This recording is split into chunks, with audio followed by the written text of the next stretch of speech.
Peut-on prendre un moment pour apprécier l'une des inventions les plus importantes de l'histoire ? Non, il ne s'agit pas du smartphone, ni d'Internet ou du kebab. On parle tout simplement des toilettes. Et on te lance dès maintenant le défi de compter combien de fois le mot toilette va être prononcé dans cette vidéo. Prends de quoi noter.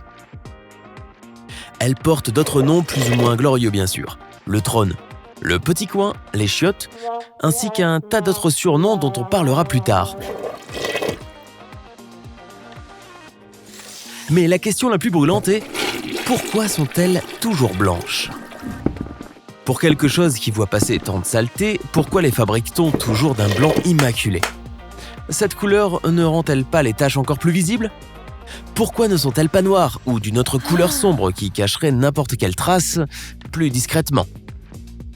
Pour commencer, les toilettes n'ont pas toujours été blanches, ou en porcelaine. Retournons au Moyen-Âge. Tu te souviens d'avoir appris à l'école à quel point les rues étaient sales en Europe à cette époque. Les roturiers devaient utiliser des pots de chambre pour les deux commissions.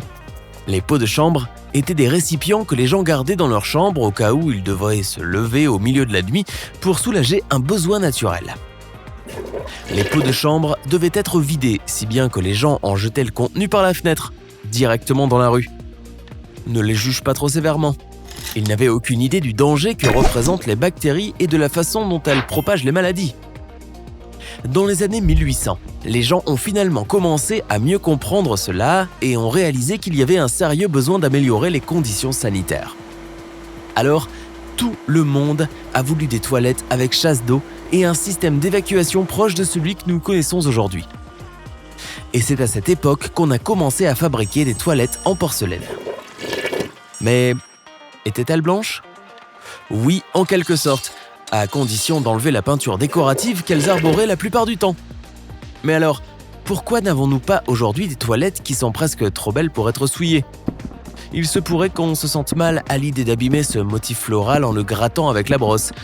Nous irons plus en détail sur ce sujet un peu plus tard, mais d'abord, un petit mot sur la chasse d'eau, car cela va de pair avec le choix du blanc immaculé. Il s'avère que d'autres parties du monde ont eu des toilettes bien plus tôt, mais ce luxe était réservé à la royauté.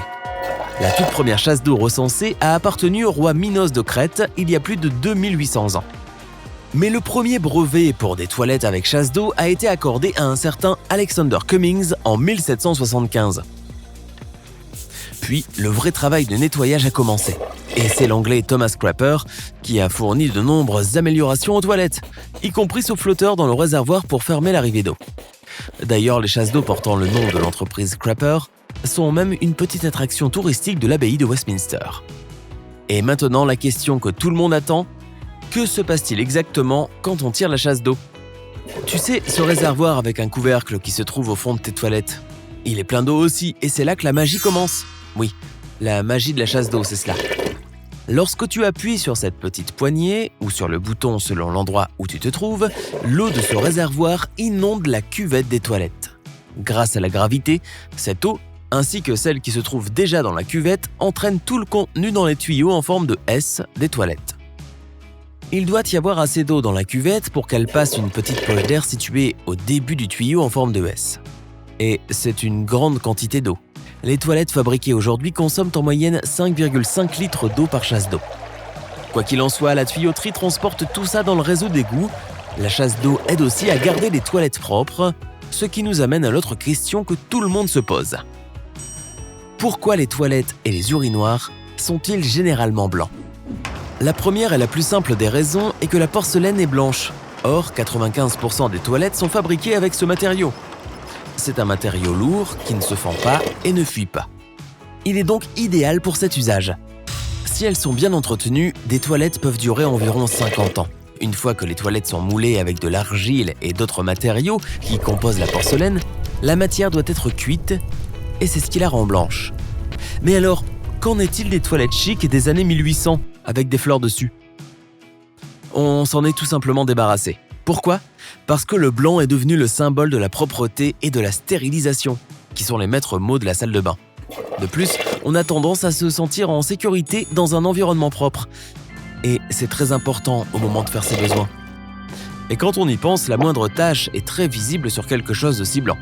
D'une certaine façon, les toilettes blanches nous encouragent donc à les nettoyer plus souvent.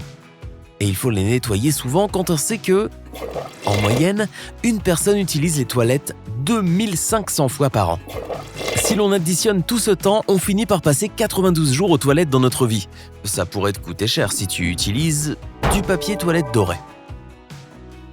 Une société australienne a commencé à vendre du PQ fabriqué à partir d'or 22 carats en 2013. Le prix à payer est élevé. Un rouleau géant te coûtera environ 1,4 million de dollars. C'est ce qu'on appelle de l'argent jeté par les fenêtres, ou par les toilettes dans le cas présent. En parlant de ça, comment appelles-tu tes toilettes ? Nous connaissons tous les surnoms les plus communs, les WC, les chiottes, le petit coin, le trône, les cabinets et même la salle de lecture. Mais dans le monde, il existe des surnoms plus originaux comme le lieu d'aisance, le pipi room, là où le roi va seul.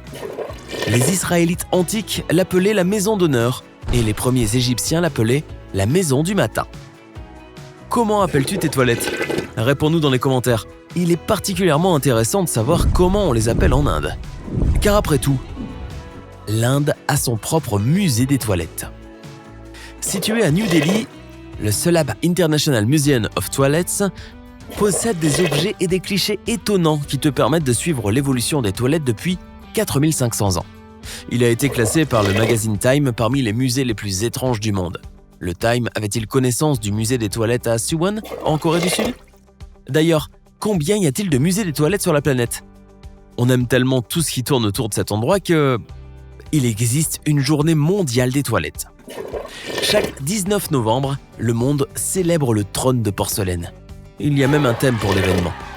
Ok, ce n'est pas comme s'il fallait se déguiser en super-héros ou quoi que ce soit d'autre. Il s'agit en fait d'un grand congrès où l'on discute de l'amélioration de l'assainissement public ainsi que de toute technologie de toilettes à venir. Fascinant, n'est-ce pas ?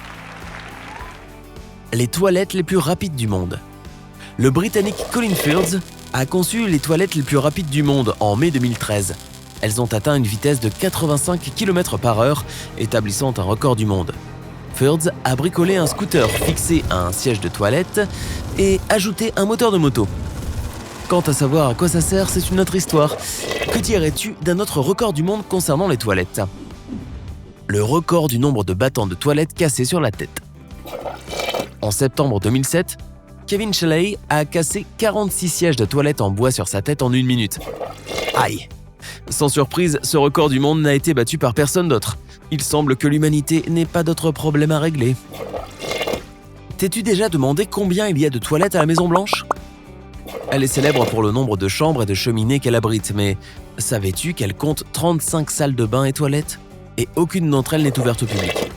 Certaines sont même équipées de cireuses à chaussures. Donc on vient vous cirer les pompes pendant que... Peu importe, passons au point suivant.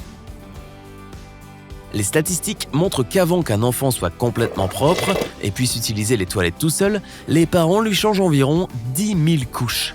Oui, je suis sûr que les parents doivent être heureux d'éliminer enfin cette corvée. Si tu as appris quelque chose de nouveau aujourd'hui, mets un like à cette vidéo et partage-la avec tes amis. Et voici d'autres vidéos que tu vas sûrement apprécier. Clique sur celle de gauche ou de droite et prends la vie côté sympa.